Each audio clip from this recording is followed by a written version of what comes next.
ಸಖತ್ ಖಾರ ಬಣ್ಣ ಮತ್ತು ರುಚಿ ಆಚಿ ಚಿಲ್ಲಿ ಪೌಡರ್. ಮಾನ್ಯ ಸಂಸದರಾದಂತ ತೇಜಸ್ವಿ ಸೂರ್ಯ ಅವರು ತುಮಕೂರಿಗೆ ಮೆಟ್ರೋ ತಗೊಂಡು ಹೋಗೋದ್ರ ಬಗ್ಗೆ ಅವರು ಒಂದಿಷ್ಟು ಆತಂಕವನ್ನು ವ್ಯಕ್ತಪಡಿಸಿದ್ದಾರೆ. ಬಹುಶಃ ಅವರಿಗೆ ಅನೇಕ ವಿಚಾರಗಳು ಅವರ ಗಮನದಲ್ಲಿ ಇಲ್ಲ ಅಂತ ಅನ್ಕೊಳ್ತೀನಿ. ಪ್ರತಿನಿತ್ಯ ಸಾವಿರಾರು ಜನ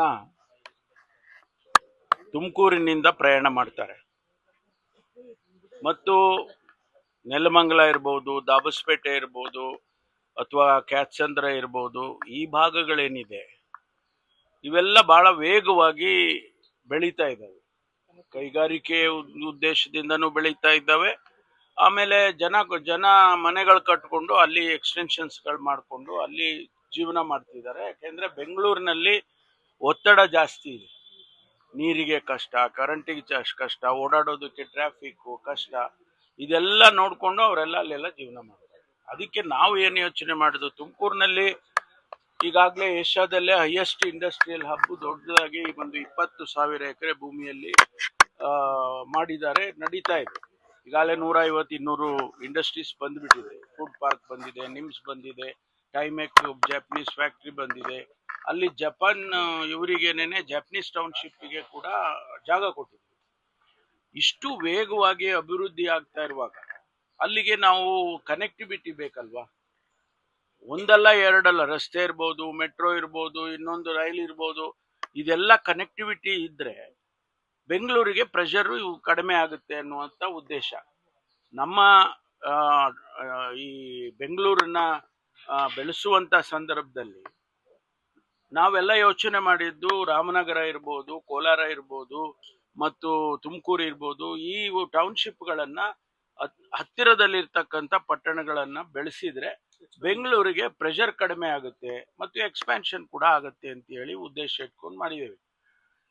ಈಗಾಗಲೇ ನಾನು 2-3 ವರ್ಷದ ಹಿಂದೆನೇನೆ ಇದನ್ನ ಪ್ರಸ್ತಾಪ ಮಾಡಿದ್ದೆ. ತುಮಕೂರಿಗೆ ಮೆಟ್ರೋ ರೈಲನ್ನು ತಗೊಂಡು ಹೋಗ್ಬೇಕು ಅಂತೇಳಿ. ಅಲ್ಲಿಂದ ಇಲ್ಲಿವರೆಗೂ ಚರ್ಚೆಗಳಾಗ್ತಾ ಇದೆ, ಎಲ್ಲ ಆಗ್ತಾ ಇದೆ. ನಾವು ಈ ಸಂದರ್ಭದಲ್ಲಿ ಮಾನ್ಯ ಮುಖ್ಯಮಂತ್ರಿಗಳು ಬಡ್ಜೆಟ್ನಲ್ಲಿ ನಾವು ಇದನ್ನ ಪರಿಶೀಲನೆ ಮಾಡ್ತೀವಿ ಅಂತ ಬಡ್ಜೆಟ್ನಲ್ಲಿ ಹೇಳಿದ್ರು. ಫೀಸಿಬಿಲಿಟಿ ಸ್ಟಡಿ ಮಾಡ್ತೇವೆ ಅಂತ ಫೀಸಿಬಿಲಿಟಿ ಮಾಡಿದ್ರು. ಫೀಸಿಬಿಲಿಟಿಯಲ್ಲಿ ಅವರು ಪಾಸಿಟಿವ್ ಆಗಿ ಕೊಟ್ಟಿದ್ದಾರೆ. ಈಗ ಅದಾದ ಮೇಲೆ ನಾನು ಒಂದು ಸಭೆ ತಗೊಂಡು ಎಲ್ಲರಿಗೂ ಮಾತನಾಡಿ ಚರ್ಚೆ ಮಾಡಿ DPR ಮಾಡೋದಕ್ಕೆ ಅನುಮತಿಯನ್ನ ಕೊಟ್ಟಿದ್ದಾರೆ. DPR ಮಾಡಿ ಆನಂತರ ಅದರ ಡೀಟೇಲ್ಸ್ ಎಲ್ಲ ಬಂದ ಮೇಲೆ ಅದಕ್ಕೆ ಕಾಸ್ಟು ಅದೆಲ್ಲ ವರ್ಕೌಟ್ ಮಾಡಿ ಎಲ್ಲಿಂದ ನಾವು ಹಣ ತರಬಹುದು. ನಾನೇ ಖುದ್ದಾಗಿ 2-3 ಕಂಪನಿಗಳ ಜೊತೆ ಮಾತಾಡಿದಾಗ ಅವರು ನಾವು ಇನ್ವೆಸ್ಟ್ ಮಾಡ್ತೀವಿ, PPP ಮಾಡೆಲ್ನಲ್ಲಿ ನಮಗೆ ಕೊಡಿ, ನಾವು ಇನ್ವೆಸ್ಟ್ ಮಾಡ್ತೀವಿ, 20,000 ಕೋಟಿನೋ 20,000 ಕೋಟಿನೋ ನಾವೇ ಹಾಕ್ತೀವಿ ಅಂತ ಹೇಳಿದ್ದಾರೆ. ಅಫಿಷಿಯಲ್ ಆಗಿ ಮುಖ್ಯಮಂತ್ರಿಗಳಿಗೆ ಲೆಟರ್ ಕೊಟ್ಟಿದ್ದಾರೆ. ನಾವು we are ready to invest in Karnataka ಅಂತೇಳಿ ಮಿಡ್ಲ್ ಈಸ್ಟ್ ಇಂದ ಖತಾರಿಂದ ಅಂತ ಕಾಣಿಸುತ್ತೆ ಅವರು ಕೊಟ್ಟಿದ್ದಾರೆ.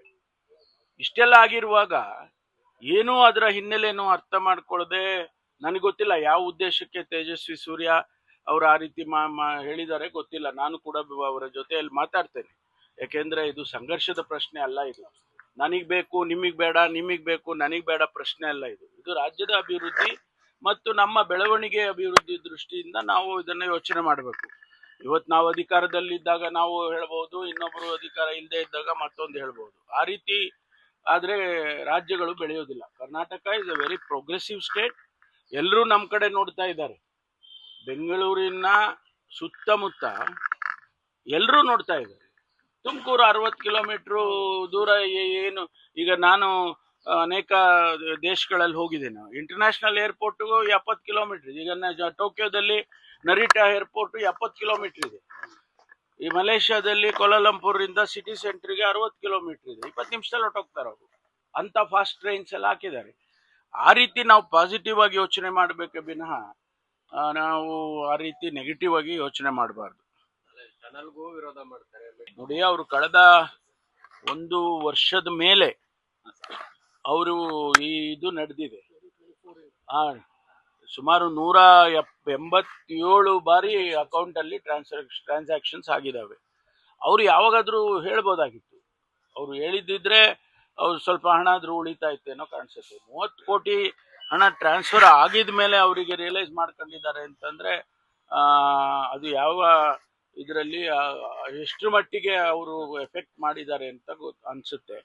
ಅದಕ್ಕೆ ಈಗ ಗೊತ್ತಾಗಿದೆ, ಅದನ್ನ ನಾವು ಸೀರಿಯಸ್ ಆಗಿ ತಗೊಂಡಿದೆ. ಯಾಕಂದ್ರೆ ಇದು ನಮ್ಮ ರಾಜ್ಯದಲ್ಲಂತೂ ಹೈಯೆಸ್ಟ್ ಎವರ್, ಇಷ್ಟು ದೊಡ್ಡ ಪ್ರಮಾಣದ ಡಿಜಿಟಲ್ ಅರೆಸ್ಟ್ ಹಣ ತಗೊಂಡಿರೋದು ಇದೇ ಮೊದಲನೇ ಬಾರಿ. ಅದರಿಂದ ನಾವು ಸೀರಿಯಸ್ ಆಗಿ ತಗೊಂಡಿದ್ದೇವೆ, ಹುಡುಕ್ತೇವೆ, ಬಿಡೋದಿಲ್ಲ. ಮೊನ್ನೆ ಕೂಡ ಏನು ಅಮೆರಿಕಾದಲ್ಲಿ, ಇಲ್ಲಿಂದ ಅಮೆರಿಕಾದಲ್ಲಿ ಡಿಜಿಟಲ್ ಅರೆಸ್ಟ್ ಮಾಡ್ತಾರೆ ಅಂದ್ರೆ ಬೆಂಗಳೂರಿನಲ್ಲಿ ಕೂತ್ಕೊಂಡು ಅಮೆರಿಕಾದವರಿಗೆ ಡಿಜಿಟಲ್ ಅರೆಸ್ಟ್ ಅಂತ ಟೆಕ್ನಾಲಜಿಕಲಿ ಹೈಲಿ ಅಡ್ವಾನ್ಸ್ಡ್ ಕಂಟ್ರಿ, ಅಲ್ಲಿಗೂ ಕೂಡ ನಮ್ಮವರು ಮಾಡ್ತಾರೆ ಅಂದ್ರೆ ಹಿಡಿಬೇಕಲ್ಲ, ಅವ್ರನ್ನ ಹಿಡಿತೀವಿ, ಬಿಡೋದಿಲ್ಲ. Thank you. ಅಲ್ಲ, ನಾನಿನ್ನೂ ಮುಖ್ಯಮಂತ್ರಿಗಳ ಜೊತೆ ಮಾತಾಡಿಲ್ಲ. ಅಲ್ಲ, ನಾನು ನಿಮಗೆ ಕೇಳ್ತೀನಿ, ಏನ್ ಸ್ವಾಮಿ ಏನ್ ಮಾಡ್ಕೊಂಡ್ ಬಂದ್ರಿ ಅಂತ. ಅದನ್ನ ಕೇಳಿ ತಿಳ್ಕೊಂಡು ಆಮೇಲೆ ನಿಮ್ಗೆ ಹೇಳ್ತೀನಿ. ಸಿಗದೇ ಇರೋದು ನೋಡಿದ್ರೆ ಬೇರೆ ಏನಾದ್ರು ಚರ್ಚೆ ಮಾಡೋ ಪ್ರಯತ್ನದಲ್ಲಿ ಇದೆಯಾ ಸರ್ ಹೈಕಮಾಂಡ್? ಅಲ್ಲ, ನಾನು ಮುಖ್ಯಮಂತ್ರಿಗಳ ಜೊತೆ ಮಾತಾಡಿದ್ಮೇಲೆ ವಿಷಯ ಗೊತ್ತಾಗುತ್ತೆ ಅಲ್ವಾ. ಮಾತಾಡ್ದೇನೆ ಹೇಳ್ಬಿಟ್ರೆ ಸರಿ ಇರಲ್ಲ. ಅದಕ್ಕೆ ನಾನು ಮಾತಾಡ್ತೀನಿ. ಯಾರು? ಅಲ್ಲ, ಗೊತ್ತಿಲ್ಲ. ನಿಮ್ಗೆ ಹೇಳಿದ್ರ? ಅಲ್ಲಪ್ಪ, ನಮಗೇನು ಗೊತ್ತಿಲ್ಲ. ನಿಮ್ಗೇನಾರು ಎಕ್ಸ್ಟ್ರಾ ನ್ಯೂಸ್ ಸಿಕ್ಕಿದ್ರೆ ಹೇಳಿ. ನಮಗೆ ಗೊತ್ತಿರೋದು ಇಷ್ಟೇ. ಅವರು ಮೀಟ್ ಮಾಡಿದ್ದಾರೆ, ರಾಹುಲ್ ಗಾಂಧಿ ಅವ್ರನ್ನೂ ಭೇಟಿ ಮಾಡಿದ್ರು ಕಳೆದ ಸರಿ. ಈ ಬಾರಿ ಖರ್ಗೆ ಸಾಹೇಬ್ರನ್ನ ಭೇಟಿ ಮಾಡಿದ್ದಾರೆ. ಅವ್ರ ಇಬ್ಬರ ಮಧ್ಯೆ ಏನು ಚರ್ಚೆ ಆಗಿದೆ ಅದನ್ನ ತಿಳ್ಕೊಬೇಕಲ್ಲ. ಅದು ಪೂರ್ತಿನೂ ನಮ್ಗೇನು ಹೇಳಲ್ಲ ಅವರು, ಅಲ್ವಾ. ಅದರಿಂದ ತಿಳ್ಕೊಂಡು ಆಮೇಲೆ ನಿಮ್ಮ ಹತ್ರ ಶೇರ್ ಮಾಡೋಣ. ಪುನರಚನೆ ಚರ್ಚೆ ಆಗ್ತಾ ಇಲ್ಲ, ಗ್ರೀನ್ ಸಿಗ್ನಲ್ ಸಿಗ್ತಾ ಇಲ್ಲ ಅಂದ್ರೆ ನಾಯಕತ್ವದ ಬದಲಾವಣೆಗೆ ಏನಾದ್ರು ಹೈಕಮಾಂಡ್ ಮುಂದಾಗ್ತಾ ಇದೆಯಾ ಅಂತ? ಯಾವುದನ್ನು ನಾವು ಹೇಳಕ್ಕೆ ಆಗೋದಿಲ್ಲಲ್ಲ. ಈಗ ನೇರವಾಗಿ ಯಾರಾದ್ರೂ ನಮ್ಗಳ ಜೊತೆ ಮಾತಾಡಿ ಹಿಂಗಾಗಿದ್ದೀರಿ, ಹಿಂಗೋಗಿದೆ ಅಂತ ಹೇಳಿದ್ರೆ ಅದನ್ನ ನಿಮ್ಮ ಹತ್ರ ಹೇಳ್ಕೋಬಹುದು ನಾವು.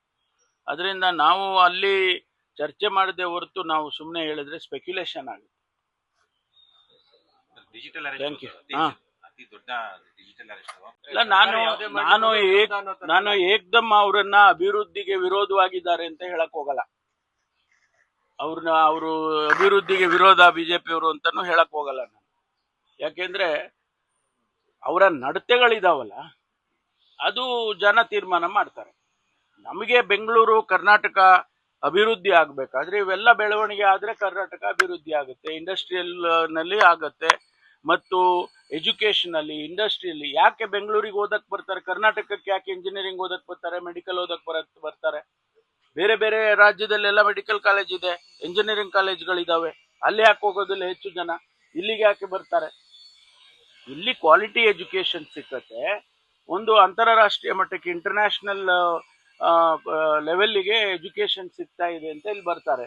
ಈಗ ಬೇರೆ ಬೇರೆ ಲಿಬರಲೈಸೇಷನ್ ಆದ್ಮೇಲೆ ಈಗಾಗಲೇ ಬೇರೆ ಬೇರೆಯವರು ನಾವಿಲ್ಲಿ ಯೂನಿವರ್ಸಿಟಿಗಳು ಎಸ್ಟಾಬ್ಲಿಷ್ ಮಾಡ್ತೀವಿ ಅಂತ ನೆನ್ನೆ ಹೇಳ್ತಾ ಇದ್ರು. ಯಾರು? ಲಿವರ್ಪೂಲ್ ಯೂನಿವರ್ಸಿಟಿ ಇಂಗ್ಲೆಂಡಿಂದ ಒಂದು ಕ್ಯಾಂಪಸ್ ಮಾಡ್ತೀವಿ ನಾವು ಇಲ್ಲಿ ಅಂತ ಬಂದಿದ್ದಾರೆ. ಆಸ್ಟ್ರೇಲಿಯನ್ ಯೂನಿವರ್ಸಿಟೀಸ್ನವ್ರು ಬಂದಿದ್ದಾರೆ.